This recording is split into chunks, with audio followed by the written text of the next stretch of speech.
انبیاء اس تصور سے محروم ہے، انبیاء اس تصور سے محروم ہے، عظمت سدرۃ المنتہا کون ہے؟ انبیاء اس تصور سے محروم ہے، عظمت سدرۃ المنتہا کون ہے؟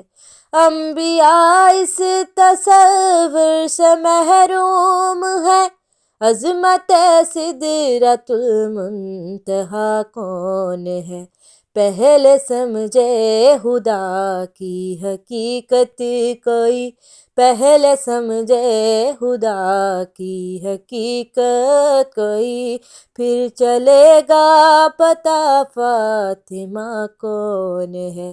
انبیاء اس تصور سے محروم ہے، عظمت سدرۃ المنتہا کون ہے؟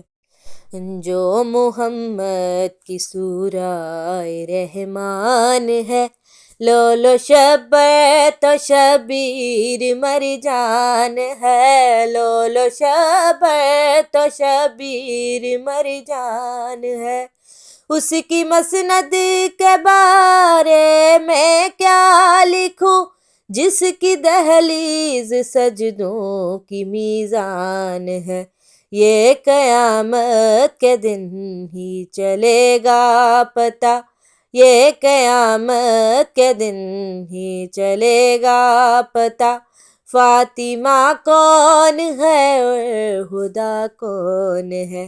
انبیاء اس تصور سے محروم ہے، عظمت سدرۃ المنتہا کون ہے؟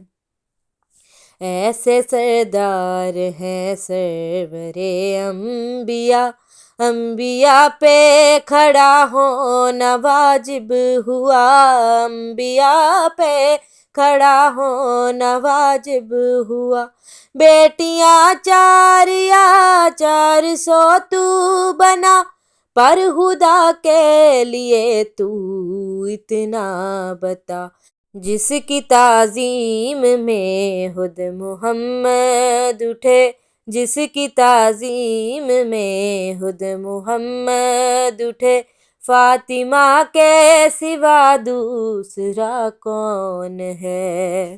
انبیاء اس تصور سے محروم ہے، عظمت سدرۃ المنتہا کون ہے؟ غور سے جب حدیث قصہ کو پڑھا، پنجتن کا تعارف بھی سے ہوا، پنجتن کا تعارف بھی سے ہوا، فاطمہ کا پدر فاطمہ کے پسر، شوہر فاطمہ بھی ہے زیر قصہ، پر بتانے سے جبریل کا سر رہا، پر بتانے سے جبریل کا سر رہا، مالک حدیث قصہ کون ہے؟ انبیاء اس تصور سے محروم ہے، عظمت سدرۃ المنتہا کون ہے؟ انبیاء اس تصور سے محروم ہے، عظمت سدرۃ المنتہا کون ہے؟ پہلے سمجھے خدا کی حقیقت کوئی، پہلے سمجھے خدا کی حقیقت کوئی، پھر چلے گا پتہ فاطمہ کون ہے؟